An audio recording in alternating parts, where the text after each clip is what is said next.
तो आज हम करने वाले हैं हमारी यहाँ पे क्लास नंबर 5, जो कि रहेगी टॉपिक कौन सा, magnetic field, magnetic effect of current.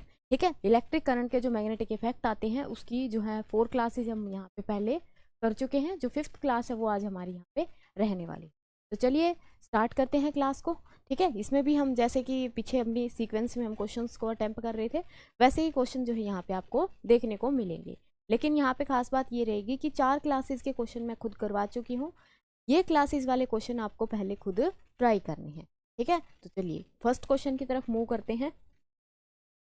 First question आप लोगों के पास क्या कह रहा है, देखो दिमाग में सारी चीज़ें पहले से होनी चाहिए कि मैग्नेटिक फील्ड के बारे में क्या क्या चीज़ें हैं, मतलब किस किस तरीके से उसमें क्या फॉर्मूले यूज़ होते हैं, उसकी थ्योरी क्या है, किस तरीके से लिंक्ड होता है। ठीक है, सोलेनॉइड का क्या होगा, टोरॉइड का क्या होगा, बार मैग्नेट की किस तरीके से मैग्नेटिक फील्ड लाइन बनेगी, फिर फील्ड लाइन की प्रॉपर्टीज़ क्या होंगी, एक मैग्नेटिक फील्ड क्या होगा, then all these things are remind. ठीक है, तभी आप क्वेश्चन जो है यहाँ पे अटेम्प्ट कर पाओगे। चलिए स्टार्ट करते हैं। फर्स्ट क्वेश्चन कह रहा है कि choose the incorrect statement from the following. इनमें से हमने इनकरेक्ट स्टेटमेंट बतानी है, कौन सी होगी। तो फर्स्ट स्टेटमेंट क्या कह रहा है, there exist a magnetic field around a straight current carrying conductor. Incorrect बताना है अपने को। ये कह रहा है कि एक स्ट्रेट करंट कैरिंग कंडक्टर है, हमें पता है अगर एक कंडक्टर है और उसमें से करंट जा रहा है तो उसकी क्या होंगी, मैग्नेटिक फील्ड लाइंस होंगी। क्या होंगी उसके अराउंड, इस तरीके से नहीं बनेगी मैग्नेटिक फील्ड लाइन। अगर एक करंट कैरिंग कंडक्टर है तो इस तरीके से बनती हैं कॉन्सेंट्रिक सर्कल्स। इस तरीके से बनेंगी कॉन्सेंट्रिक सर्कल्स की टर्म्स में। ठीक है, यानी कि ये फर्स्ट ऑप्शन तो अपना क्या है, करेक्ट है। हमें इनकरेक्ट बताना है, ध्यान दीजिएगा इस बात पे। ठीक है, चलो नेक्स्ट क्या कह रहा है, the magnetic field is in the form of concentric circular field line with the conductor at the centre. ये भी ठीक बात है। ठीक है, ऊपर वाले की सेकंड बता रही, पहला तो कह रहा है कि मैग्नेटिक फील्ड होगा, और दूसरा क्या कह रहा है कि मैग्नेटिक फील्ड किस फॉर्म में होगा, कॉन्सेंट्रिक सर्कल्स की फॉर्म में होगा। Okay ji, the magnetic field increases with the current flowing through it. ये कह रहा है कि जैसे जैसे हम करंट बढ़ाएंगे तो जो मैग्नेटिक फील्ड है, magnetic field is represented by P and this is a vector quantity. ये क्या है, मैग्नेटिक फील्ड। तो ये जो मैग्नेटिक फील्ड है ये क्या होगा, डायरेक्टली प्रोपोर्शनल होगा किसके, I के। यानी कि जितना ज़्यादा हम इसमें से करंट फ्लो करवाएंगे मैग्नेटिक फील्ड उतना ही ज़्यादा आएगा। क्लियर है जी ये बात। तो ठीक है, इसका मतलब ऑप्शन सी भी ठीक है। तो ऑप्शन डी जो है अपना करेक्ट आंसर होगा। और इसमें देख लेते हैं क्या कह रहा है, magnetic field B at a centre or at a distance R from the conductor is given by B by R inversely square. यानी कि ये कह रहा है कि अगर हम इस कंडक्टर से आर डिस्टेंस पे चलते, इस कंडक्टर से अगर आर डिस्टेंस पे यहाँ पे देखें पी पॉइंट पे, तो ये कह रहा है मैग्नेटिक फील्ड यहाँ पे जैसे जैसे हमें एक बात तो पता है कि हम कंडक्टर से जैसे जैसे मूव आउट करते जाएंगे, यानी कि दूर जाते जाएंगे, तो उस टाइम पे क्या होगा, हमारा जो मैग्नेटिक फील्ड है, जो इसकी वजह से मैग्नेटिक फील्ड आ रहा है वो डिक्रीज करेगा। ऑब्वियसली इन्वर्सली प्रोपोर्शनल होगा। अब वो प्रोपोर्शनलिटी में वो बी जो है डायरेक्टली हो इन्वर्सली होगा आर के या फिर इसके आर स्क्वायर। क्वेश्चन में कह रहा है कि आर स्क्वायर के डायरेक्टली प्रोपोर्शनल होगा, लेकिन ये बात क्या है, रॉन्ग है। क्यों, क्योंकि जो मैग्नेटिक फील्ड होता है करंट कैरिंग कंडक्टर की वजह से वो डायरेक्टली होता है 1/r के, या हम कहें इन्वर्सली होता है आर के। ठीक है, आर के साथ डिक्रीज करेगा, लेकिन यहाँ पे पावर का भी हमें ध्यान रखना है, 1 पावर के साथ वो क्या करेगा, डिक्रीज करेगा, not very with the square of the distance. Clear है, तो ऑप्शन जो डी है यहाँ पे क्या रहेगा, करेक्ट ऑप्शन अपना। आई थिंक यहाँ तक क्लियर है। चलिए नेक्स्ट क्वेश्चन। नेक्स्ट क्वेश्चन क्या कह रहा है, which one of the following statement is incorrect. इसमें भी हमें क्या बताना है, इनकरेक्ट स्टेटमेंट बतानी है। इनकरेक्ट स्टेटमेंट अगर बतानी है तो फर्स्ट बताओ, an electromagnet is a temporary magnet. ये कह रहा है कि इलेक्ट्रोमैग्नेट, अब हमें इलेक्ट्रोमैग्नेट का पता होना चाहिए यहाँ पे होती क्या है इलेक्ट्रोमैग्नेट। यानी कि इलेक्ट्रोमैग्नेट की अगर बात करें, इलेक्ट्रोमैग्नेट, इसमें इलेक्ट्रिक फील्ड और मैग्नेटिक फील्ड दोनों हम यूज करें। यानी कि हमारे पास एक इस तरीके से एक मैग्नेटिक मटेरियल हम बोल सकते हैं, मैग्नेटिक मटेरियल। मैग्नेटिक मटेरियल को प्लेस किया जाता है किसके अंदर, एक करंट कैरिंग कंडक्टर के अंदर। ये हम मान लेते हैं इस तरीके से। कैसे बनती है इलेक्ट्रोमैग्नेट, मान लो ये हमारे पास एक करंट कैरिंग कंडक्टर है, इसके अंदर से करंट जा रहा है कुछ ना कुछ, हमने यहाँ पे बैटरी जो है अप्लाई करा। ठीक है, करंट चलेगा पॉजिटिव से नेगेटिव। अब यहाँ पे हमने कोई मैग्नेटिक मटेरियल रखा और इस मैग्नेटिक मटेरियल को हम जितना मैग्नेटाइज करते जाएंगे, यानी कि जितना ज़्यादा यहाँ से करंट देते जाएंगे, हमें अभी देखा पीछे वाले क्वेश्चन में क्या कि अगर हम जितना ज़्यादा करंट देंगे उतना ही ज़्यादा हमारे पास क्या आएगा, मैग्नेटिक फील्ड आएगा। तो जितनी स्ट्रॉन्ग मैग्नेट हमने बनानी है, इलेक्ट्रोमैग्नेट हम यहाँ से बना सकते हैं, यानी कि by using the flow of electricity या by using the current we can induce the magnet that is known as electromagnet. ठीक है, इसको हम क्या बोलते हैं, इलेक्ट्रोमैग्नेट। ये कह रहा है कि ये टेम्परेरी मैग्नेट है, टेम्परेरी इन द सेंस कि जैसे ही हम यहाँ पे सप्लाई जो है वो ऑफ कर देंगे, सप्लाई को क्या कर देंगे, ऑफ कर देंगे, तो ये जो मैग्नेट है, मैग्नेटिक प्रॉपर्टी सारी की सारी लूज कर देगा। और एक बात यहाँ से क्या कि ये जो मैग्नेटिक मटेरियल रखा होता है, ये कौन सा होता है जो सबसे मतलब ज़्यादा यूज़ करते हो, ज़्यादा सबसे यूजफुल है, कौन सा, soft iron.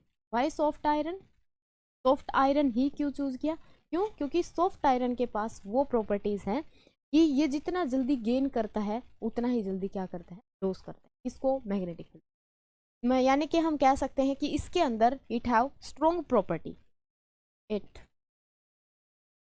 Have strong property, कौन सी property, of magnetization and use करने वाली प्रॉपर्टी को क्या बोलते हैं, डीमैग्नेटाइजेशन। इसके पास क्या है, मैग्नेटाइजेशन की प्रॉपर्टी भी हाई है, स्ट्रॉन्ग है, और डीमैग्नेटाइजेशन की प्रॉपर्टी भी स्ट्रॉन्ग है। यानी कि ये जल्दी ही जैसे ही फील्ड ऑफ करेंगे, फील्ड लाइन यहाँ से खत्म करेंगे, यानी कि इलेक्ट्रिक फील्ड बंद करेंगे, तो क्या होगा, अपने पास सारी की सारी प्रॉपर्टी लूज कर देगा। यानी कि ये behaves like a normal material, not like a magnet. और जैसे ही यहाँ पे करंट की सप्लाई हम ऑन करेंगे तो क्या होगा, ये एक मैग्नेट की तरह, वो भी अच्छे वाली स्ट्रॉन्ग मैग्नेट की तरह बिहेव करेगा। ठीक है, तो ये इलेक्ट्रोमैग्नेट जो है क्या होती है, टेम्परेरी होती है, दिस इज द कैरेक्टरिस्टिक। अगला कह रहा है कि permanent magnet can be readily demagnetize. ये कह रहा है कि जो परमानेंट मैग्नेट है उनको हम डीमैग्नेटाइज कर सकते हैं। डीमैग्नेटाइजेशन का मतलब क्या होता है कि जो मैग्नेटिक प्रॉपर्टी है उसके पास, उनको लूज करना, क्या करना, लूज करना, यानी कि उनका मैग्नेटिक बिहेवियर जो है और मैग्नेटिक प्रॉपर्टी जो है उनको खत्म कर देना, यही मतलब होगा डीमैग्नेटाइजेशन का। तो कह रहा है कि परमानेंट मैग्नेट को भी हम डीमैग्नेटाइज कर सकते हैं, देखेंगे। An electromagnetic produce a strong field. ये कह रहा है कि इलेक्ट्रोमैग्नेट जो है वो स्ट्रॉन्ग फील्ड बनाती है as compare to the permanent में। क्लियर बात है, जितना ज़्यादा फील्ड देंगे उतनी ज़्यादा स्ट्रॉन्ग होगी, जितनी ज़्यादा स्ट्रॉन्ग होगी उतना ज़्यादा अपने को फील्ड मिलेगा, ऑब्वियसली। तो ये स्टेटमेंट भी क्या है, करेक्ट है। Permanent magnet are comparatively weak magnet, permanent magnet comparatively to the electromagnet are weak magnet, that is this statement is also correct. तो हमारे पास ऑप्शन जो इनकरेक्ट वाली स्टेटमेंट है कौन सी है, ये वाली। हम परमानेंट मैग्नेट को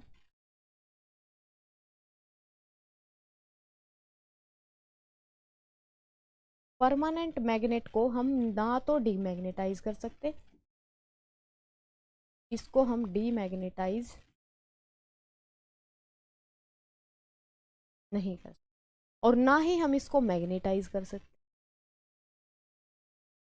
एक बार जो हमने बना दी उसको बना दी, उसको हम ना फिर मैग्नेटाइज कर सकते, ना ही हम उसको डीमैग्नेटाइज। ठीक है, यानी कि ये हमारे पास क्या होगी, एक फिक्स मैग्नेट होगी, एक फिक्स मैग्नेट होगी। अब हमारे पास यहाँ पे मैं अगर आप लोगों से पूछूं, ये तो जैसे हम बनाते हैं इलेक्ट्रोमैग्नेट, टोटली क्या है, आर्टिफिशियल। ये भी कुछ आर्टिफिशियल है और कुछ नेचुरल अकरिंग है। तो नेचुरल अकरिंग जो मैग्नेट है वो कौन सी है, नेचुरली अकरिंग मैग्नेट कौन कौन सी है, बताइए। हाँ जी, what is the name of the naturally occurring magnet, lodestone, क्या बोलते हैं उसको, लेड स्टोन। ठीक है, लोड स्टोन भी बोला जाता है, LOAD, लोड स्टोन। ठीक है, ये क्या है, अपने पास एक आयरन का मतलब ओर टाइप मिक्सचर होता है ये, और उसके पास मैग्नेटिक प्रॉपर्टी होती है, that is naturally occurring magnetic. ठीक है, चलिए सेकंड थर्ड क्वेश्चन देखते हैं। A uniform magnetic field is obtain इन, ये कह रहा है कि यूनिफॉर्म मैग्नेटिक फील्ड, यूनिफॉर्म का मतलब क्या होता है यहाँ पे, एक जैसा। ठीक है, कैसा, मतलब कि सेम या फिर एक जैसा, जिसको हम बोलते हैं दैट इज यूनिफॉर्म। तो यूनिफॉर्म अगर बार मैग्नेट की बात करें तो बार मैग्नेट से जो मैग्नेटिक फील्ड लाइंस होती है वो किस तरीके की होती हैं, देखो यहाँ पे नॉर्थ होगा, यहाँ पे साउथ होगा, यहाँ से इस तरीके से जाए। मैग्नेटिक फील्ड की डायरेक्शन कहाँ से कहाँ होती है, नॉर्थ से साउथ, कहाँ से कहाँ, नॉर्थ से साउथ, यानी कि नॉर्थ से चलेंगी इस तरीके से और साउथ तक जाएंगी।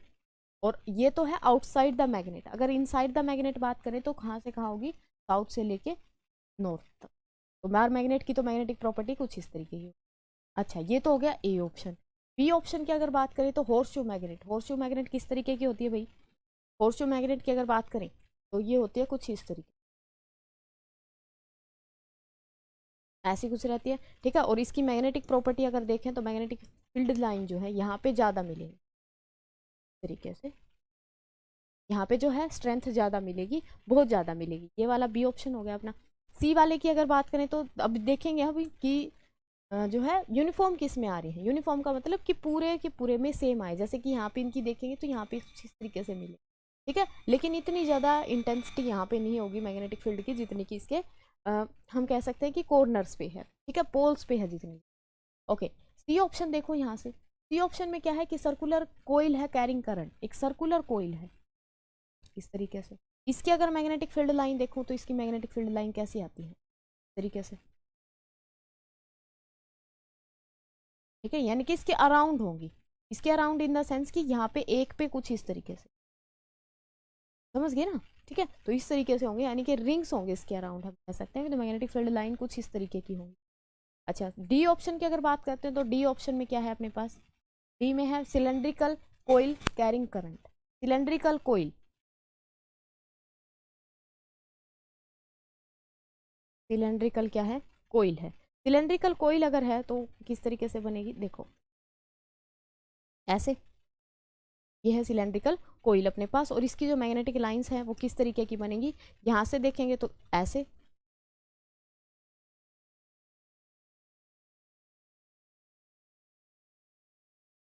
और यहाँ से देखेंगे तो कुछ इस तरीके की।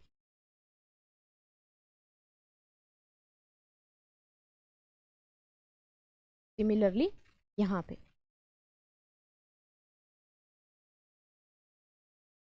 ठीक है। तो इस तरीके की मैग्नेटिक लाइंस ऑफ फोर्सेस रहेंगी for a cylindrical current carrying coil, ठीक है। तो अब यहाँ पे देखो, यहाँ पे तो कोई यूनिफॉर्मिटी नहीं दिख रही अपने को। यूनिफॉर्म का मतलब एक जैसा रहना चाहिए था, यहाँ पे बहुत ज्यादा है, लेकिन आगे देखें तो बहुत कम हो रही है। यहाँ पे भी अगर बीच में देखेंगे तो क्या मिलेगी, कम मिलेगी, लेकिन यहाँ पे कॉर्नर्स पे देखेंगे तो बहुत ज्यादा स्ट्रेंथ यहाँ पे मिलेगी, ठीक है। तो ये भी यूनिफॉर्म नहीं होगा। अच्छा, इस वाले में भी यूनिफॉर्म नहीं होगा, क्यों, क्योंकि सेंटर में तो क्या है ही नहीं, बहुत कम है, और यहाँ पे देखें तो फिक्स है। लेकिन यहाँ पे अगर देखें तो यहाँ पे क्या है, उतनी ही ऊपर से है, उतनी नीचे से, उतनी ही साइड में से। That is, this is the option which is correct. Option D जो है यहाँ पे करेक्ट रहेगा, क्योंकि एक करंट कैरिंग कोइल क्या देती है अपने को, यूनिफॉर्म मैग्नेटिक फील्ड प्रोवाइड करती है, ठीक है। चलिए next question, question number 4। Magnetic field at any point due to a long straight wire carrying current.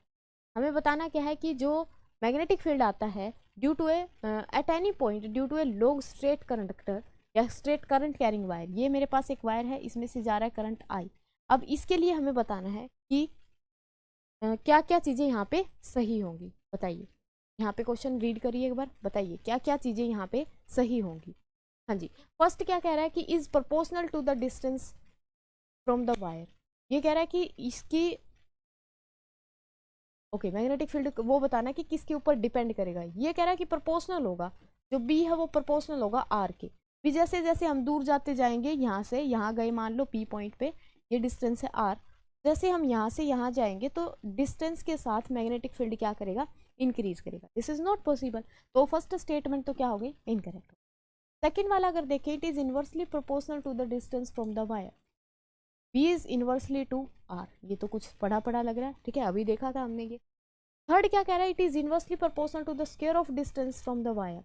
Third option कह रहा है B is inversely to square of distance and does not depends on the wire. तो कौन सा option correct होगा इसके अंदर, option B जो है वो करेक्ट होगा। क्यों, क्योंकि ये इसके स्क्वायर के ऊपर डिपेंड ना करके डिक्रीज करेगी। इसका मतलब क्या है, इस वाली स्टेटमेंट का मतलब क्या है, बताइए। इसका मतलब क्या है कि जैसे जैसे हम वायर से दूर जाते जाएंगे, मैग्नेटिक फील्ड जो है वो डिक्रीज करता जाएगा, ठीक है। वो कैसे डिक्रीज करेगा, इसके प्रोपोर्शनल। और किस तरीके से प्रोपोर्शनलिटी है, पावर 1 के ऊपर इनवर्सली डिपेंड कर, ठीक है। दैट इज ऑप्शन बी जो है यहाँ पे क्या रहेगा, करेक्ट रहेगा। और आएंगी कैसी फील्ड लाइन, अगर एक स्ट्रेट वायर की बात करते हैं तो कैसी आती हैं, कॉन्सेंट्रिक सर्कल्स, ठीक है। ये बात भी यहाँ से पता होनी चाहिए, क्लियर। चलिए आगे चलते हैं। 1 Tesla, what is the unit ये जो टेस्ला है ये किसकी यूनिट है बताइए। पहले तो मुझे यही बताओ कि जो टेस्ला है वो यूनिट किसकी है। हाँ जी, क्लियर करेंगे पहले यही चीज।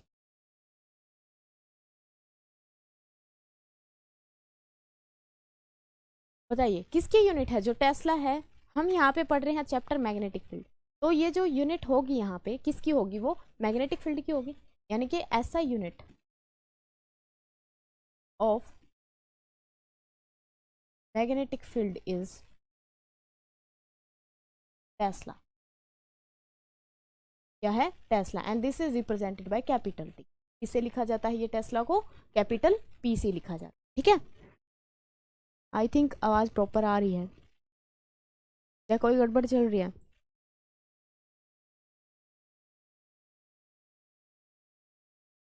क्लियर है ना, ठीक है, ओके। तो जो ऐसा यूनिट होगी मैग्नेटिक फील्ड की वो क्या होगी, टेस्ला होगी। ओके, उसके बाद अगर यहाँ पे देखें वेरिएशन किसके साथ दे रखा है, गोज के साथ। तो सीजीएस यूनिट की अगर बात करें किसकी, मैग्नेटिक फील्ड की, वो क्या होती है, गोज होती है। और इन दोनों में रिलेशन क्या है कि 1 टेस्ला हमेशा याद रखना कि सीजीएस यूनिट जो है वो छोटी होती है एज कम्पेयर टू ऐसा यूनिट कंपेरेटिवली सीजीएस बड़ी रहती है। तो यहाँ पे 1 टेस्ला जो होगा वो होगा 10⁴ गोज के इक्वल। ठीक है, किसके इक्वल होगा, 10⁴ गोज के इक्वल। दैट इज ऑप्शन सी जो है क्या रहेगा, करेक्ट ऑप्शन रहेगा अपना। ओके, चलिए next question, question number 6। Question number 6 क्या कह रहा है, which one of the following is not correct. Not correct, ये नॉट करेक्ट वाले क्वेश्चन फंसाते हैं हमेशा। हम क्या पढ़ते हैं उसको हम पढ़ लेते हैं कि बताओ डायरेक्टली कौन सी स्टेटमेंट करेक्ट है, तो हम क्या करते हैं उसके चक्कर में क्वेश्चन को गलत कर देते हैं। तो हमें इस चीज़ पे फोकस करना है कि क्वेश्चन में एग्जैक्टली पूछा क्या गया है, क्योंकि एग्जाम टाइम में जब भी हम कर रहे होते हैं तो उस टाइम पे एग्जाम का प्रेशर अलग से रहता है, कितने क्वेश्चन हो गए कितने रह गए, तो वो सारी चीज़ें मिक्स करके हमें ये नोट वहाँ पे कई बार दिखाई ही नहीं देता, होता है हालांकि लेकिन फोकस ही नहीं होता। ठीक है, फोकस नहीं होता तो इस वजह से हम क्वेश्चन क्या है गलत कर देते हैं, लेकिन इसका खासकर ध्यान रखें। ठीक है, तो यहाँ पे हमें क्या बतानी है, इनकरेक्ट स्टेटमेंट बतानी है। Magnetic field due to a circular coil carrying current is proportional to the number of turns. ये कह रहा है फर्स्ट में क्या कि जो बी आएगा that is directly to N. B is the magnetic field, N is the number of turn. ठीक है, force acting on a charged particle moving in a magnetic field in a direction parallel to it depends on its velocity। ये कह रहा है कि force directly proportional होगी velocity के, जब वो कैसे मूव करे चार्ज पार्टिकल, पैरेलली क्या करे, वो उसके अंदर मूव करे। थर्ड ऑप्शन कह रहा है कि there active force on a conductor when it is placed in a direction perpendicular to the direction of magnetic field.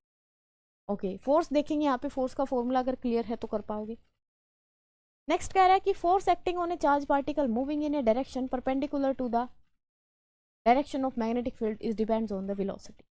Hence यहाँ से बताओ मुझे कौन सी स्टेटमेंट करेक्ट होगी। अगर आप लोगों ने क्वेश्चन को अच्छे से पढ़ा है तो इजीली इसका आंसर दे सकते हो। और अगर आप लोगों को यहाँ पे पता है ये करंट कैरिंग कंडक्टर है अपने पास, या एक चार्ज पार्टिकल है, ये चार्ज पार्टिकल की बात कर रहे हैं, एक चार्ज पार्टिकल है अपने पास। चार्ज पार्टिकल जब भी मैग्नेटिक फील्ड में मूव करता है तो उसके ऊपर एक फोर्स एक्ट करती है। What is the value of that force, बताइए क्या आएगा इसका आंसर, क्या करेक्ट रहना चाहिए आपके अकॉर्डिंग।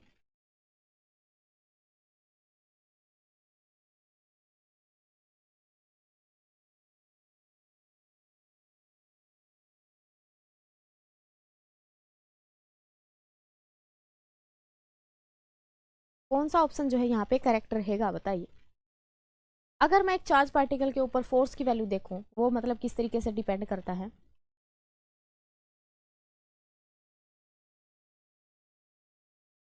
देखो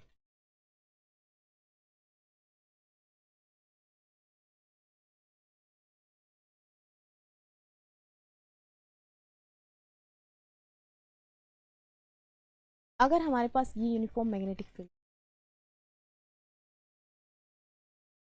ठीक है, इसके अंदर कोई चार्ज पार्टिकल हमने रखा, मान लेते हैं कि इलेक्ट्रॉन ही रख दिया, चार्ज पार्टिकल चार्ज जिसके ऊपर हो, और उसकी कुछ ना कुछ क्या दे दी उसको, वेलोसिटी।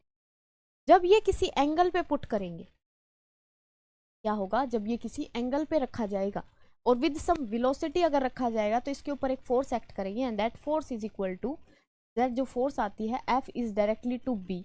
जो मैग्नेटिक फील्ड जितना ज्यादा होगा फोर्स उतनी ज्यादा लगेगी, and it is directly to V। Velocity जितनी ज़्यादा होगी मैग्नेटिक फील्ड की फोर्स उतनी ही ज़्यादा लगेगी। और directly proportional to q, q is the charge particle. जैसे कि यहाँ पे हमने इलेक्ट्रॉन लिया, इलेक्ट्रॉन के ऊपर कितना चार्ज है उसके ऊपर डिपेंड करता है। अगर हम यहाँ पे अल्फा पार्टिकल लेते तो और चीज़ें बदल जाती, ठीक है। तो इन सबको अगर मैं यहाँ पे कंबाइन करूँ तो एफ जो है मेरा डायरेक्टली प्रोपोर्शनल आएगा क्यू वी बी के, क्यू वी बी, और यहाँ पे आएगा बी का साइन वाला कॉम्पोनेंट, यानी कि परपेंडिकुलर वाला जो कॉम्पोनेंट, ठीक है। अब देखो यहाँ पे डायरेक्टली मैं यहाँ से लिख सकती हूँ कि एफ जो होगा मेरा वो होगा q v B sine theta के इक्वल। क्या होगा जी? Q v B sine theta के इक्वल। अच्छा, अब यहाँ से बताओ फर्स्ट क्या कह रहा है कि मैग्नेटिक फील्ड जो है सर्कुलर कोइल कैरिंग करंट के ऊपर प्रोपोर्शनल होगा नंबर ऑफ टर्न्स। अगर n नंबर ऑफ टर्न्स है, n नंबर ऑफ टर्न्स है तो यहाँ से n से मल्टीप्लाई कर देंगे, यानी कि फर्स्ट ऑप्शन जो है वो करेक्ट है। इनकरेक्ट बताना है। Force acting on a charge particle moving in A magnetic field is अगर वो पैरेलल है तो डिपेंड करेगा बिलो से। अब एक बात बताओ, अगर ये इसके पैरेलल मूव करता तो एंगल कितना होता? 0। एंगल अगर 0 होता तो साइन 0 कितना होता है? साइन 0 इज 0, ठीक है। 0 होगा तो मेरे इस केस में कोई फोर्स एक्ट करेगी नहीं, क्यों? क्योंकि टोटल फोर्स कितनी आ जाएगी? 0। यही स्टेटमेंट क्या है? इनकरेक्ट है। डायरेक्ट है फोर्स ऑन जब उसको परपेंडिकुलर रखेंगे तो फोर्स लगेगी परपेंडिकुलर में साइन थीटा 1, साइन थीटा 1 तो n q v B sine force लगेगी वहां पे, ठीक है। तो ये भी क्या है? करेक्ट स्टेटमेंट है। इसमें भी परपेंडिकुलर रखा है तो डिपेंडेंसी वेलोसिटी के ऊपर और मैग्नेटिक फील्ड के ऊपर आएगी। क्लियर है? ठीक है। जब भी वो उसके पैरेलल रखा होगा तब अपने पास कोई भी चीज वहां पे वेरी नहीं करेगी। ओके जी, चलिए आई थिंक ये समझ आ गया होगा अच्छे से। क्वेश्चन नंबर 7, इसमें क्या करना है, एक पॉजिट्रॉन एंटर करता है एक मैग्नेटिक फील्ड के अंदर एट राइट एंगल। ये एक पॉजिट्रॉन यहाँ से एंटर करता है। अब यहाँ पे पॉजिट्रॉन कुछ ज़्यादा बड़ी चक्कर नहीं है, इलेक्ट्रॉन का एंटी पार्टिकल, यानी कि इलेक्ट्रॉन पे जैसे हम नेगेटिव चार्ज लेके चलते हैं वैसे पॉजिट्रॉन पे पॉजिटिव चार्ज होता है। And all these properties are same, ठीक है। यहाँ पे मैग्नेटिक फील्ड हमने अप्लाई कर दिया है इस डायरेक्शन में। तो ये कह रहा है कि फोर्स जो एक्सपीरियंस करेगा पॉजिट्रॉन वो किस डायरेक्शन में लगेगी। पहले तो यहाँ पे क्या है? मैग्नेटिक फील्ड है, चार्ज पार्टिकल है, फोर्स पूछ रखा है, यानी कि यहाँ पे हम यूज करेंगे फ्लेमिंग लेफ्ट हैंड रूल। कौन सा रूल लगाएंगे? Fleming left hand rule. And find the direction and tell me कहाँ पे आएगी। पहले इसमें अप्लाई करके देखो। आप लोगों को पता होना चाहिए यहाँ से कि हमारे पास 3 इस तरीके से फिंगर होती हैं। ये हमारा थंब है जो फोर्स देगा, ये हमारे पास क्या है? सेंट्रल फिंगर है जो मैग्नेटिक फील्ड देगी, फर्स्ट फिंगर सॉरी, और जो सेंट्रल फिंगर है ये क्या देगी? चार्ज की डायरेक्शन, ठीक है। इसको अप्लाई करके बताओ मेरे को कहाँ पे आएगी इसकी जो वैल्यू है फोर्स की, बताइए।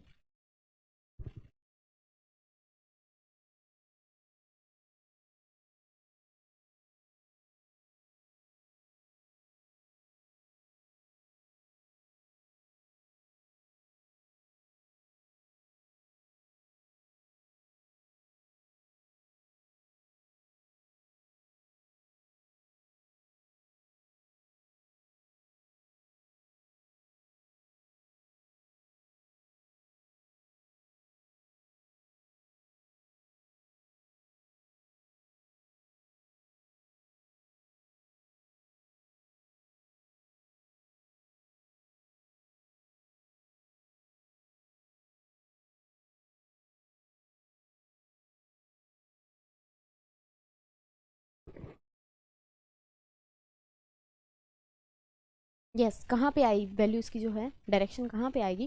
देखो हमारे पास ये जो फिंगर थंब है ये किसकी डायरेक्शन देगा? फोर्स की देगा। ये मैग्नेटिक फील्ड की देगी और ये चार्ज की डायरेक्शन देगी। चार्ज कहाँ पे जा रहा है? चार्ज जा रहा है ऊपर की तरफ। कहाँ जा रहा है? मैग्नेटिक फील्ड कहाँ है? उस तरफ, ठीक है, मैग्नेटिक फील्ड की डायरेक्शन में। तो जो फोर्स आ रही है वो इनटू द पेपर आ रही है, इनटू द स्क्रीन हम कह सकते हैं यहाँ पे, ठीक है। तो कहाँ पे आएगी? इनटू द पेज आएगी, इनटू द पेपर आएगी। क्लियर है? कुछ निकालने का था ही नहीं इसके अंदर, बस ये यहाँ पे पता होना चाहिए कि कौन किसको डायरेक्ट कर रहा है, ठीक है। ओके, चलिए नेक्स्ट क्वेश्चन। यहाँ पे भी हमें क्या करना है? डायरेक्शन ही बतानी है। ये अल्फा पार्टिकल है, ये वाले में पॉजिट्रॉन था, alpha particle. What is alpha particle? That is helium nucleus. कितना होता है ये? हीलियम न्यूक्लियस, हीलियम का पार्टिकल जिसमें से हमने इलेक्ट्रॉन्स को बाहर निकाल दिया है और सिर्फ जो न्यूक्लियस बच गया, दैट इज जो पॉजिटिव चार्ज वहाँ पे प्रोटॉन और न्यूट्रॉन बच गए हैं, उनको हम अल्फा पार्टिकल बोलते हैं। 2 होते हैं वहाँ पे। मैग्नेटिक फील्ड इधर लगा रखा है, तो हमें क्या करना है? Experience by alpha particle. Force यहाँ पे बतानी है। सिंपल बता सकते हो कैसे? कि मैग्नेटिक फील्ड जा रहा है उधर, अल्फा पार्टिकल कहाँ जा रहा है? नीचे की तरफ। कहाँ जा रहा है? नीचे की तरफ। और ये उस तरफ जा रहा है। तो जो फोर्स आ रही है वो कहाँ? Out of the paper. हाँ रही है, आउट ऑफ द पेपर। कहाँ पे आएगी फिर, आउट ऑफ द पेज या आउट ऑफ द, ठीक है, दैट इज ऑप्शन सी, जो डी है वो करेक्ट है। यहाँ पे भी हमने क्या लगाया है, फ्लेमिंग, कौन सा रूल लगाया है, left hand, left hand rule जो है अप्लाई, ठीक है। चलिए नेक्स्ट क्वेश्चन, क्वेश्चन नंबर 9। ये कह रहा है कि the resultant magnetic field eight point P situated in a midway between the two parallel wire placed horizontally each carry a steady current I। दो हमारे पास मैग्नेटिक वायर, दो यहाँ पे मेटेलिक वायर है, इसमें से करंट जा रहा है I, दूसरे में से भी करंट जा रहा है I। तो हमें बताना है कि जो P है इसके ऊपर फोर्स जो है कितनी लगेगी, यानी कि सेम लगेगी दोनों डायरेक्शन में as the current in the wire, मतलब कि ये पॉइंट P जो है ये उसी डायरेक्शन में चल देगा जहाँ पे करंट जा रहा है। दूसरा ऑप्शन कह रहा है कि ना वर्टिकल अपवर्ड, यानी कि ये बीच में से एकदम निकल के बाहर आ जाएगा जैसे ही करंट इसमें, वर्टिकली अपवर्ड लगेगी, या फिर जीरो लगेगी, या फिर वर्टिकली डाउनवर्ड लगेगी। अब हमें निकालना है यहाँ, देखो फर्स्टली करंट जा रहा है उधर, अब हम इस तरीके से समझते हैं, मान लो कि ये मेरे पास क्या है, करंट कैरिंग वायर है, करंट जा रहा है उधर, करंट अगर उधर जा रहा है तो मैग्नेटिक फील्ड के यहाँ पे रखा है P पॉइंट, एक कंडक्टर आगे रखा है, एक यहाँ पे P पॉइंट है और एक कंडक्टर यहाँ पे, करंट जा रहा है उस तरफ। अगर सिर्फ करंट जा रहा है और मैग्नेटिक फील्ड की डायरेक्शन निकालने, कौन सा रूल लगाते हैं हम, राइट हैंड थंब रूल, ठीक है। कौन सा लगाएंगे, राइट हैंड थंब रूल लगाएंगे, यानी कि थंब को प्लेस करो in the direction of magnetic field, magnetic field sorry current की डायरेक्शन में प्लेस करेंगे थंब को, और जो फिंगर का कर्वेचर होगा this give the direction of magnetic field. यहाँ पे पॉइंट रखा है, अगर मैं यहाँ पे देखूँ इस तरीके से जाएगा, यानी कि यहाँ पे जो पॉइंट रखा है उसका यहाँ पे हम ऐसे एक स्क्वायर बना के देखते हैं, यहाँ पे पॉइंट है तो उसके कहाँ आ रही है, डायरेक्शन नीचे की तरफ आ रही है, यानी कि इसकी वजह से इस पे जो फोर्स आएगी वो कहाँ आएगी, इनवर्ड आएगी, कहाँ आएगी, इनवर्ड। क्लियर। अब आगे वाले की वजह से ये यहाँ पे रखा हुआ था, एक मेरे पास आगे यहाँ पे एक कंडक्टर रखा हुआ है, ठीक है, आई थिंक आप लोग समझ पा रहे होंगे। जैसे कि एक ये है, इसकी वजह से हमने निकाली, अब इसकी वजह से निकालना चाह रहे हैं, यानी कि पहले जो कंडक्टर था उसके यहाँ पे रखा था P पॉइंट, अब वो लेके यहाँ पे आ गया, इमेजिन कर पा रहे हो, ठीक है। तो यहाँ पे आ गया P पॉइंट, तो अब हमें क्या करना होगा, इस तरीके से ही थंब रखेंगे एंड घुमाएंगे, घुमा के यहाँ पे बना के देखो क्या आ रहा है, पार्टिकल यहाँ पे है जिसपे हमें फोर्स निकालनी है। तो इस तरीके से अगर हम करेंगे तो नीचे से ऊपर आ रही है, यानी कि अपवर्ड आ रही है फोर्स, तो इसकी वजह से जो फोर्स आई वो कहाँ आ रही है, अपवर्ड आ रही है। दोनों में सेम करंट जा रहा था, सेम मैग्नेटिक फील्ड है, सेम ही फोर्स लगाएंगे ऑब्वियसली, तो इस पे एक फोर्स लगेगी इनवर्ड, एक लगेगी आउटवर्ड, यानी कि अपवर्ड लगेगी, एक ऊपर लग रही है एक नीचे लग रही है। दोनों फोर्स अगर इक्वल एंड अपोजिट है तो क्या कर देंगे, एक दूसरे को कैंसिल आउट कर देंगे, हेंस हम we will get zero force on the charge particle. हमारे पास कितनी फोर्स आएगी, जीरो। ठीक है, समझ आ गया। ठीक है, अगर समझ नहीं आता तो इसको एक बार रिपीट करके आप दोबारा से देख सकते हैं। चलिए आगे की तरफ, क्वेश्चन नंबर 10 ये कह रहा है कि करेक्ट पैटर्न बताओ जो मैग्नेटिक फील्ड लाइंस का बनता है produce by a current carrying circular loop. एक सर्कुलर लूप है जो बीच में आपको दिखाई दे रहा होगा, ये सर्कुलर लूप है, इसकी वजह से जो मैग्नेटिक फील्ड लाइन का जो पैटर्न बनता है वो किस तरीके का बनता है। अब आप लोगों को एकदम से देखने के बाद ये तीनों एक जैसी दिख रही होंगी, नीचे वाली अलग दिख रही होगी। ठीक है, यानी कि नीचे वाली का तो ऑप्शन ही खत्म हो गया, ऐसी तो फील्ड लाइन हमने पढ़ी भी नहीं कभी। ठीक है, ऐसी वाली पढ़ी है। अब देखो इनमें फर्क क्या है, ऊपर वाली फिगर्स में यहाँ से जो फील्ड लाइन की डायरेक्शन है वो इधर है और यहाँ से देखें तो वो इधर है, इस वाली में उल्टी है डायरेक्शन, दिख गया डिफरेंस। ठीक है, और इस वाली में देखें तो क्या है, सारी की सारी सेम है, यानी कि उधर से स्टार्ट हो रही है, इधर आगे रुक। ओके, तो इसका अगर फील्ड पैटर्न देखें हम किस तरीके से बनता है, देखो तो ये बनता है, मान लो कि ये मेरे पास एक कोइल है, करंट कैरिंग कोइल, जिसकी वजह से हमने मैग्नेटिक फील्ड लाइन से देखनी है कि किस तरीके से बनती है। यहाँ पे बीच में हमें पता है एक स्ट्रेट लाइन बनती है, बिल्कुल स्ट्रेट। यहाँ पे अगर देखेंगे तो यहाँ पे क्या बनते हैं, अपने पास कॉन्सेंट्रिक सर्कल्स बनते हैं, क्या बनते हैं, कॉन्सेंट्रिक सर्कल्स बनते हैं, और इनकी रेडियस ज्यादा होने के कारण फिर ये जो लाइन है इस तरीके से हो जाए। यहाँ पे भी सिमिलर, रेडियस ज्यादा होने के कारण ये सर्कल्स जो है वो कुछ इस तरीके से दिखाई दे। ठीक है, अब ये हो कैसे रहा है, मान लो कि ये करंट यहाँ से एंटर कर रहा है, यहाँ से लीव कर, जब करंट क्या करेगा, एंटर करेगा तो उस साइड अपना बनता है नॉर्थ। ठीक है, क्लॉकवाइज और एंटी क्लॉकवाइज जो हम पढ़ते हैं वो वहाँ पे नॉर्थ और south according to the screw rule. है ना। यहाँ पे नॉर्थ बनेगा, यहाँ पे साउथ बनेगा, तो फील्ड लाइन की जो डायरेक्शन होगी वो कहाँ से कहाँ होगी, इस तरीके से, ठीक है। यानी कि फील्ड लाइन या एक ही तरफ होगी, ये नहीं कहेंगे हम दोनों तरफ, दोनों की दोनों एक तरफ आ रही है, ठीक है। पैटर्न जो है वो वेरी नहीं करेगा, क्लियर है ना। एक जहाँ से स्टार्ट हो रही होंगी और दूसरी जगह पे खत्म हो रही।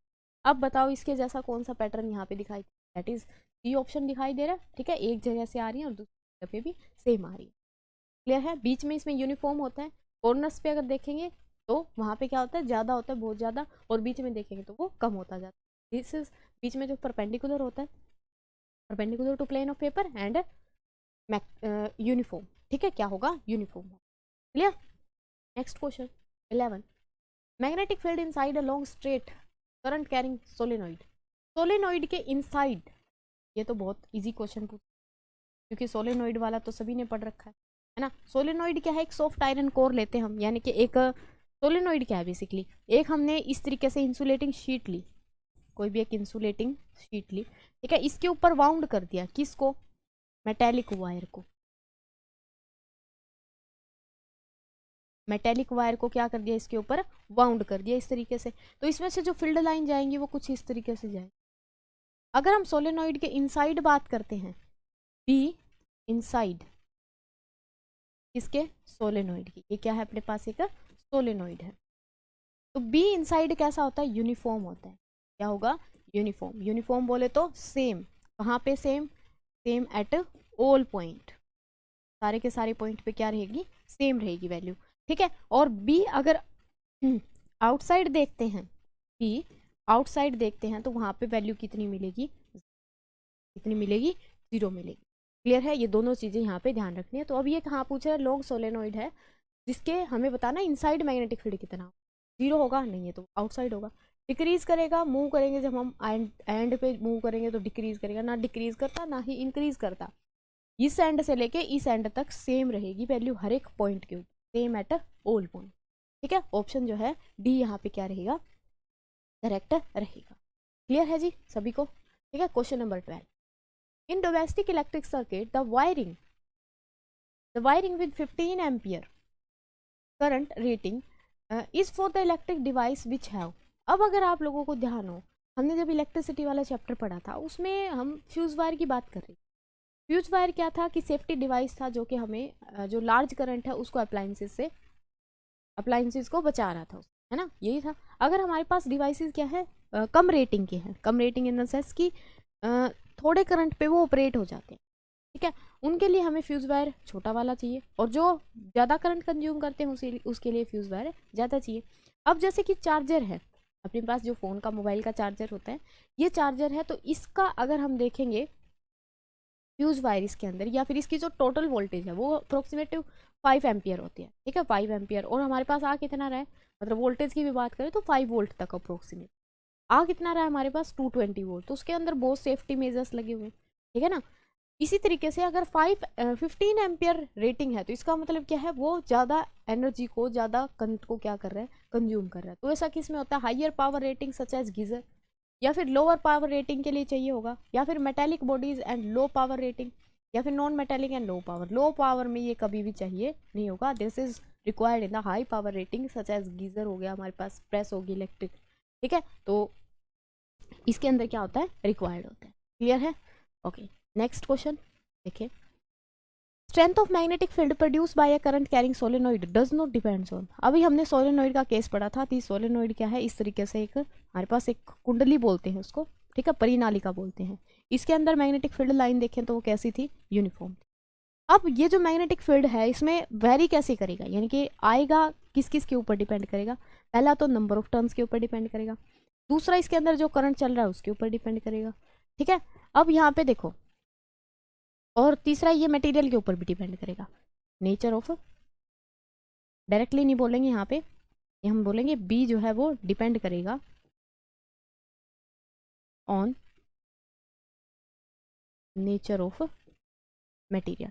जैसे कि यहाँ पे अगर मैं बात करूँ तो जो सबसे ज़्यादा जो कोर बनाई जाती है सोलेनोइड की, वो बनाई जाती है सॉफ्ट आयरन की। पीछे हम बात कर चुके हैं कि क्यों बनाई जाती है सॉफ्ट आयरन की, क्यों, क्योंकि उसके पास magnetization and demagnetization both properties है, ठीक है ना। अब यहाँ पे क्या होगा, नंबर ऑफ टर्न्स के ऊपर तो डिपेंड करेगा, डज नॉट पूछा है। डायरेक्शन ऑफ करंट के ऊपर डिपेंड करेगा कि नहीं करेगा। रेडियस ऑफ सोलेनोइड इसके ऊपर भी डिपेंड करेगा। साइज, ठीक है, साइज ज़्यादा होगा मतलब रेडियस ज़्यादा होगी तो ज़्यादा फील्ड लाइन मिलेंगी। मटेरियल ऑफ द कोर के ऊपर भी डिपेंड करेगा। डायरेक्शन ऑफ करंट के ऊपर ये डिपेंड नहीं करता, ये करता स्ट्रेंथ ऑफ करंट के ऊपर डिपेंड, ठीक है। चाहे करंट किसी भी डायरेक्शन में, यानी कि पॉजिटिव से नेगेटिव चल रहा है, नेगेटिव से पॉजिटिव चल रहा है, this is not matter. This is matter कि कितना करंट चल रहा है उसके अंदर से, ठीक है। करंट ज़्यादा होगा, अमाउंट ज़्यादा होगी तो हमारे पास मैग्नेटिक फील्ड क्या आएगा, ज़्यादा आएगा, अदरवाइज कम आएगा, ठीक है। चलिए question number 14, the current carrying device which produce a magnetic field similar to that of a bar magnet. Bar magnet की तरह जो जिसका मैग्नेटिक फील्ड होता है वो कौन सा इसमें से है। बार मैग्नेट का हमें पता है किस तरीके से होता है, इस तरीके से, ठीक है, यहाँ से लेके यहाँ अंदर इस तरीके से, और बाहर जो है डायरेक्शन मिलेगी north to south. Bar magnet की तरह स्ट्रेट कंडक्टर का होगा नहीं, सर्कुलर वायर का भी नहीं होगा, सोलेनोइड का होगा, और ना ही सर्कुलर कोइल का होगा। सोलेनोइड की अगर बात करें तो सोलेनोइड में भी कुछ इस तरीके से ही है, ठीक है। लॉन्ग सोलेनोइड में अगर देखें तो बाहर जीरो होता है, यानी कि यहाँ पे होगा तो कुछ इस तरीके से ही निकलेगा, तो यहीं से ऐसे ही। लेकिन अगर ये सोलेनोइड क्या है, बहुत ज़्यादा लंबी है तो ये कभी राउंड ऑफ नहीं कर पाएंगी, ये लाइन कभी भी नहीं मिल पाएंगी ना, नहीं मिल पाएंगी। तो हम कहते हैं कि इसका यहाँ पे अगर देखें, जैसे यहाँ पे जो निकल रहा है मैग्नेटिक फील्ड वो कुछ कुछ सोलेनोइड के जैसा, ठीक है। तो क्या रहता है, सेम रहता है। अगर हम अर्थ का मैग्नेटिक फील्ड देखें तो वो भी बार मैग्नेट के जैसा ही होता है। अर्थ का मैग्नेटिक फील्ड कितना होता है, बार मैग्नेट के जैसा ही होता है। अब यहाँ पे अर्थ वाले से एक क्वेश्चन ध्यान आया कि हमारी एक होती है ज्योग्राफिकल एक्सिस, एक होती है magnetic axis, and what is the angle between them, कौन सी कितने एंगल पे है वो आप लोगों ने मेरे को कमेंट बॉक्स में बताना है, ठीक है। इजी क्वेश्चन है, बता सकते हो। क्वेश्चन नंबर 15, एक मेटेलिक रोड है ए बी, प्लेस कर रखी हमने मैग्नेटिक फील्ड में, and its end are connected to a battery. ये हमारे पास एक रोड थी ए बी, इसको हमने पॉजिटिव नेगेटिव इस तरीके से बैटरी से कनेक्ट कर दिया, मैग्नेटिक फील्ड लगा दिया यहाँ पे इस तरीके। अब हमें बताओ कि ये जो इसकी मोमेंट है रोड की वो किस डायरेक्शन में होगी। रोड उसी डायरेक्शन में जाएगी जिस डायरेक्शन में उसकी फोर्स लगेगी ऑब्वियसली। तो यहाँ पे क्या लगाएं हम, मैग्नेटिक हम लगाएंगे Fleming left hand rule. Left hand rule अगर लगाएंगे तो force, magnetic field, current, current जा रहा है कहाँ से कहाँ, रोड में पॉजिटिव से नेगेटिव, उधर जाएगा, करंट जाएगा उधर, ठीक है। मैग्नेटिक फील्ड कहाँ है, नीचे की तरफ, तो फोर्स कहाँ लगेगी, अंदर की तरफ, यानी कि अंदर की तरफ इन द सेंस कि ये जो है अंदर गिरेगी, इसकी क्या करेगी, into the paper, into the paper, into the field कह रहा है, इनटू द फील्ड या फिर इनटू द पेपर, ठीक है, यही आएगी। आउट नहीं आएगी, ना डाउनवर्ड आएगी ना अपवर्ड आएगी, कहाँ आएगी, इनटू द पेपर, ठीक है। ओके, आई थिंक ये समझ आ गया होगा। Question number 16, iron filling arrangement themselves according to a bar magnet as shown in figure, where is the magnetic field is stronger, P Q R S। यहाँ पे अब क्या दिखाई दे रहा है, क्या दिखाई दे रहा है बताइए। देखो यहाँ से अगर देखें तो यहाँ पे इसके कुछ मतलब कि पैटर्न बना हुआ है, यहाँ पे फील्ड लाइन है, फिर यहाँ पे फील्ड लाइन आपको दिखाई दे रही होंगी कुछ इस तरीके से, है ना, फिर यहाँ पे फील्ड लाइन दिखाई दे रही होंगी कुछ इस तरीके। तो हमें क्या बताना है कि दिखाई दे रहा है ना, या जूम आउट करने की जरूरत है।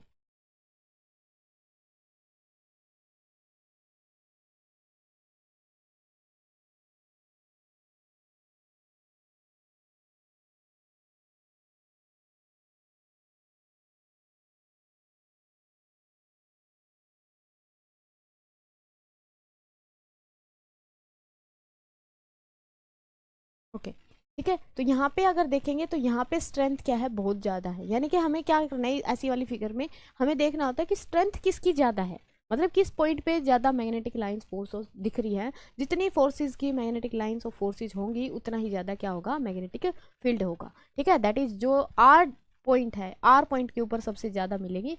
ये ऑप्शन भी चलेगी अपने, आ गई जस्ट, ठीक है। तो ये क्या होगी, आर के ऊपर जो है सबसे ज़्यादा होगी, ठीक है। ऑप्शन जो है सी यहाँ पे क्या रहेगा, करेक्ट ऑप्शन रहेगा। नेक्स्ट क्वेश्चन, क्वेश्चन नंबर 17 क्या कह रहा है, quadrupole magnetic consist of a group of magnet, quadrupole magnetic consist of a group of 4 magnet and are used in particle accelerator. Particle accelerator का मतलब क्या है कि पार्टिकल को एक्सेलरेट करवाने के लिए, यानी कि पार्टिकल को स्पीडली मूव करवाने के लिए हम कुछ अरेंजमेंट यहाँ पे बना रहे हैं। तो as shown in 4 bar magnet configure it to produce a quadrupole. ठीक है, हमें क्या कर रखा है, इसको क्वाड्रोपोल बनाने के लिए इस तरीके से अरेंज कर रखा है। Magnetic field line between the magnets are marked and what is the statement which is true for this arrangement. देखो B यहाँ पे D है, यहाँ पे A है, ये B है, ये C है, दिखाई दे रहा होगा, है ना। फील्ड लाइन अगर देखें तो B से A में जा रही है, D से भी A में जा रही है, B से C में जा रही है और यहाँ से यहाँ जा रही है, दिखाई दे रही है। अब हमें पता है, क्या पता है जी, नॉर्थ से हमेशा magnetic lines of forces induce होती हैं और हमेशा साउथ पे जाके खत्म हो जाती है। ठीक है, यानी कि नॉर्थ टू साउथ डायरेक्शन इसकी रहती है। तो यहाँ से स्टार्ट होती है जहाँ से, उसको क्या बोलते हैं, नॉर्थ होगा। ये भी यहाँ से स्टार्ट हो रही है, नॉर्थ होगा। यहाँ पे एंड हो रही है, यहाँ पे भी एंड हो रही है, साउथ होगा। आप बता सकते हो इजीली कि ये कह रहा है कि polarity of A and C are north. A और सी नॉर्थ हैं दोनों, बिल्कुल भी नहीं है, दोनों क्या है, साउथ हैं। Polarity of B and D are south, ये दोनों साउथ हैं, ये भी साउथ नहीं है, ये क्या है, नॉर्थ है। ऑप्शन बी किया। सी ऑप्शन कह रहा है कि polarity of A and C is south and B and D is north. B D north है, ए सी साउथ है। ये तो ठीक बात है, ठीक है, हमने जैसा प्रिडिक्ट किया है वैसा ही निकल गया। और डी ऑप्शन कह रहा है कि polarity of A and C are north and B and D are south. ये ऑप्शन भी फिर से इनकरेक्ट होगा। ठीक है, तो हमें यहाँ से क्या पता होना चाहिए था कि जो फील्ड लाइन है इनकी डायरेक्शन कहाँ से कहाँ हो। ठीक है जी, चलिए, तो ये हमारा आज का लास्ट क्वेश्चन था। ठीक है, बाकी के क्वेश्चन जो है नेक्स्ट क्लास में यहाँ पे डिस्कस करेंगे। तब तक के लिए अपना ध्यान रखें और पढ़ते रहें। Thank you so much.